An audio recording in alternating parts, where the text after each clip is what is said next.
Have you been thinking of hosting your own podcast, but it feels like such a daunting task? So you keep putting it off again and again. Or maybe you feel like you missed the podcast boat and there's no room for you or your show. Well, today I'm going to walk you step by step to start your own show or rebrand your current show for download success. And why not start using your podcast as your very own stage to share your story, message, and solution? Let's get on to the show. Podcasting is not dead and it's not oversaturated. As a matter of fact, there is such a huge percentage of podcasts that don't make it to episode number 5. Like 90% of podcasts don't make it past episode 5. And then there's another alarming stat, which is pretty close to 90. It's like 80 to 85% don't even make it past episode 20. And I have to be honest, my very first one was actually like a blog talk radio show. And I probably did maybe under 10 episodes. But the funny thing about those episodes, I would do solo episodes, but also guest episodes. And my solo episodes actually had more downloads. Now, had I continued podcasting or blog talk radioing, today I couldn't even imagine where I would be. Now, the funny thing about this blog talk radio show was that I accidentally clicked some button that sent it over to Apple. And it was actually on Apple for years. So I am here today to walk you through, what do you really need to know to get your podcast started? I have helped several clients with their podcast, either rebranding or getting started, because it's been something that they knew was good for them. It would be fabulous for their brand. It would be great for their audience and their visibility, but they just didn't know how to actually get out there. And it's not as big of a task or undertaking as you may be thinking. So I want to walk you through this. First thing, you have got to choose a lane. What's your topic? What is your show going to be about? What do you want to be sharing with people? So this is really important. This is picking a lane. Not, I want to be in this lane, but I also want to be in that lane and maybe that lane over there. Choose a topic. Choose a theme. My podcast is all about how to use speaking as your best form of marketing. So I talk about writing and delivering a speech, how to find bookings, how to create your own stage. And this, having a podcast, this is your own stage, and this is my own stage. And I'll share a few tips on how I use my own stage, 1, to get more bookings, 2, to help other people understand what it's like to work with me when they book me as a speaker or even hire me as a coach. And also, what are some of my speeches? So those are just a couple of the things that I leverage my podcast, my stage, so that I get more bookings and clients from this as well. So you're going to pick a lane, you're going to choose a topic, and you're going to commit to that. What information are you going to share in your lane? So this is also kind of goes in conjunction with the next step, which is, who do you want to attract? Who is it that you want to be speaking to? What are the demographics of that person? For me in my show, it is coaches, consultants, and service providers, not necessarily professional speakers. There are lots of podcasts that are out there that they are for the professional speaker, but I am here to help coaches, consultants, and service providers write and deliver an amazing presentation that they can use over and over again that positions them as the expert in the room and attracts clients for them. So they use this speech as their best form of marketing. So those are my people. And I could go a little bit more in depth into the demographics and the psychodemographics of these people. They're just not getting seen. They're not getting visible. They're not getting out there. They feel like their industry is so saturated. So those are the things that I want you to start writing down. Who is it that you want to attract to listen to your show? Who is on the other end? Who has their earbuds on and is listening to you? So hopefully these are all nice and easy questions, because the next one, which is number 4, is what kind of a show do you want to do? You want to do a solo show? You want to do a dramatic demonstration? Do you want to do a discussion format? And to me, a discussion format is more than two people. So it's almost like a panel. I have done a guest episode where I've been a panel on somebody else's podcast, and I was one of 5 people that was on this particular show. Do you want to do interviews? Interviews being one-on-one, or maybe you want to do a combination of all of those. And that's legit. You can do whatever you want, but what I want you to do is to decide what that is. When I hit episode 200, I changed the format of my show. I went from an episode once a week to 2 episodes a week. Now, my Monday episodes are either my solo episodes or I have a guest episode during the month. And the second episode that comes out later in the week on Thursdays is a speaker breakthrough session. And that speaker breakthrough session is a dramatic demonstration. It's me doing coaching. It's essentially live coaching that was recorded. You do get to be like a fly on the wall to learn from the coachee. And also it shows people, what would it be like to work with Laurie-Ann? So I do it for 2 reasons. So that people understand what it's like to work with me, and also to help more people, because there's a lot of people out there who they just don't know that they can actually get booked to be a speaker. They don't know what to do after the speech. I see so many different questions that are coming up during these speaker breakthrough sessions. And then I also have these discussion formats, but those are the community calls where I'm doing a little training, Q&A, and then everybody gets to go around the room and share what they do. The second episodes each week is actually my audience participating in the podcast. So I have come up with a format, and that's what I want you to do. Come up with a format that you can commit to. Now, if you feel like, oh my God, I can't do all of those, just do solo and interviews. Start small. You can always change. My podcast is very different today than it was when I first started. And newsflash, everything on your podcast is changeable, from your intro and outro music to your intro and outro commercial to your graphic to your name. I mean, you name it. I have just about changed everything. So the good news is everything is changeable. So start small and add from there. The next thing you want to consider is your name. The name of your podcast is very important and needs some attention. What do you want to name your podcast? Is it something that people are going to be searching for? So what I mean by that is I want you to put keywords in your title. The name of my podcast is Be in Demand, because that's what I started with. But then shortly after I started my podcast, I thought my name needed to be in the title, so that it became Be in Demand with Laurie-Ann Mirabito. Then I looked at my podcast on Apple and also Spotify and saw that it said the host of the show is Laurie-Ann Mirabito. So why did I need to have it in there twice? If somebody's going to be searching for something, what is it that they're going to be searching for? Chances are they're going to be searching for visibility, organic marketing, public speaking tips.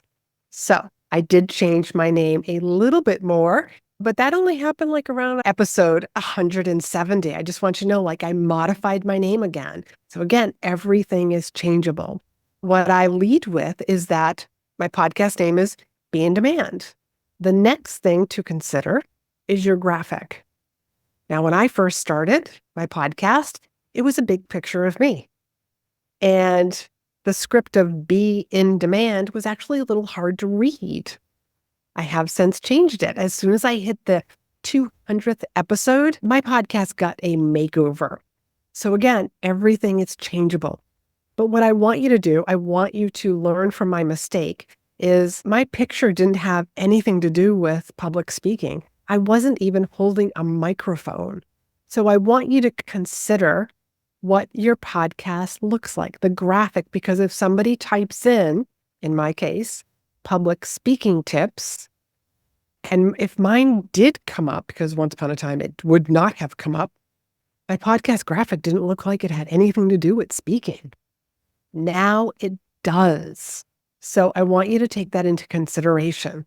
Make sure your podcast looks like your topic, the lane, what you've decided to speak on.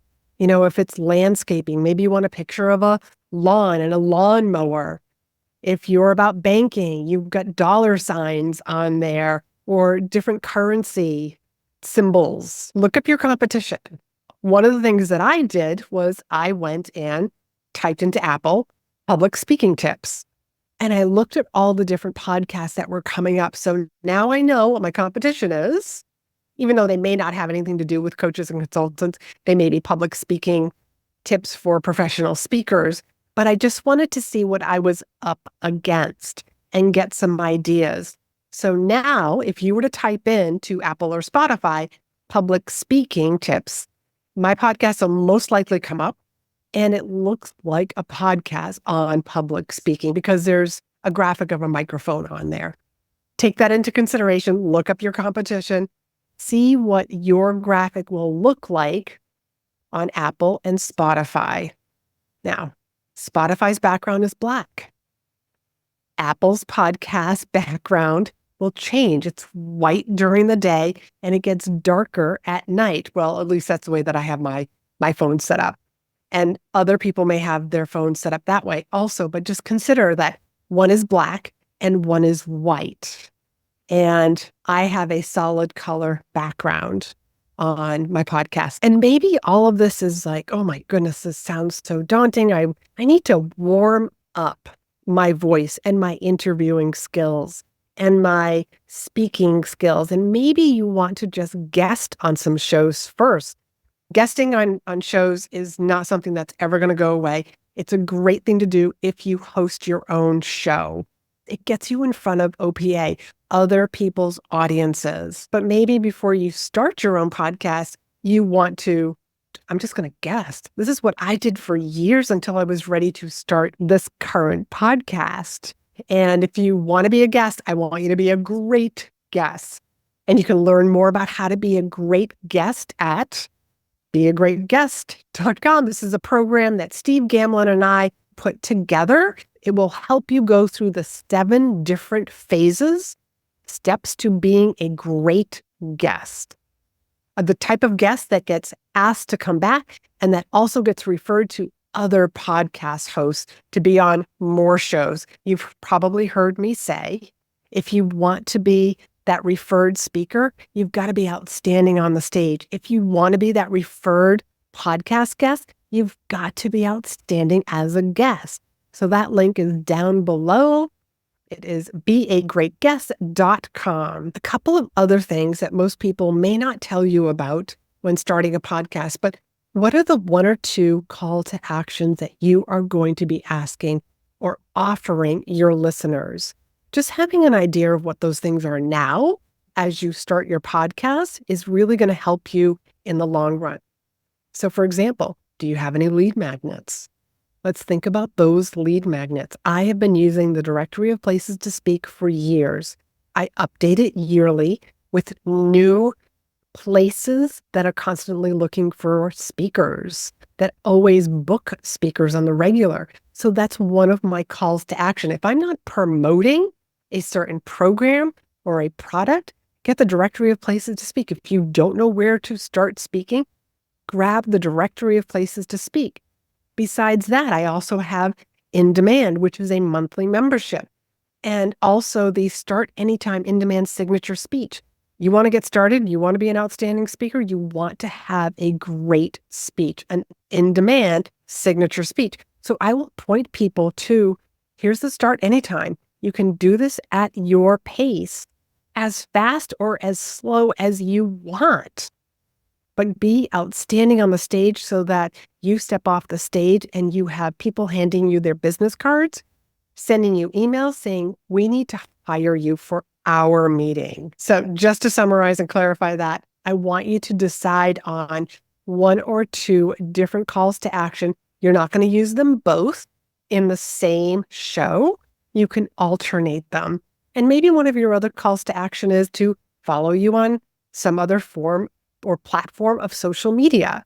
Maybe you have a Facebook group, follow you on Instagram or Threads or whatever the latest and greatest social media platform is that you enjoy being on. Or maybe it's to follow the show, leave a review. These are all different calls to action that you can actually use. And the last one is, I want you to brainstorm a list of 30 different episodes, because I don't want you to be part of that large percentage of people who don't make it past 5 or make it past 20 episodes. If you have a list of 30 episodes and you are committed to doing this at least once a week, well, there you go. Like, that's half the year. And in those 30 episodes, you might decide, hey, I'm going to have a few guests as well. So write down the people that you are going to ask to be a guest on your show. And remember, it's okay to repeat topics, to speak about them a little bit differently, to dive into them differently, deeper. And again, I want to reiterate that everything is changeable. Do not wait for perfection with a podcast. Get out there and build your stage, use your stage strategically, and share your story, share your message, share your solutions with your audience. A podcast is a great way to actually be pulling in people 24/7, 365 days a year. Because even though we have a holiday here, in another part of the world, there isn't a holiday. People are listening to podcasts. Just because it's summer here, it's winter someplace else in the Southern Hemisphere, and etc. And I think one of the things that I love the most about podcasting is it's your own stage. It's evergreen. It's going to be out there. Unless you stop your show, it'll be up there on Apple for years. Because that Blog Talk radio show that I did have originally, well, I noticed that it was on Apple for years. I don't know how long Apple waits to decide, like, hey, this is a dead show after yay many years of no new episodes. They're the ones that got rid of it. So remember, your podcast is your stage, and it's a great way to pull in people from around the globe, find new clients, build your audience, and it's a great industry. You're going to meet some great people by being a host and also being a guest. So remember, everything is changeable. Let's not wait for perfection. Get your message out there, build your podcast stage, and let's start using it. This episode is brought to you by beagreatguest.com. This is the program that is very nice on the wallet, I will add. I'm going to let you go take a peek at that program. If you have any questions, feel free to reach out to myself, DM me over on LinkedIn or on Instagram. And that link again is beagreatguest.com, and it's got special pricing this month only. So beagreatguest.com, and let's get you on more shows. So till next week, I want you to be in demand.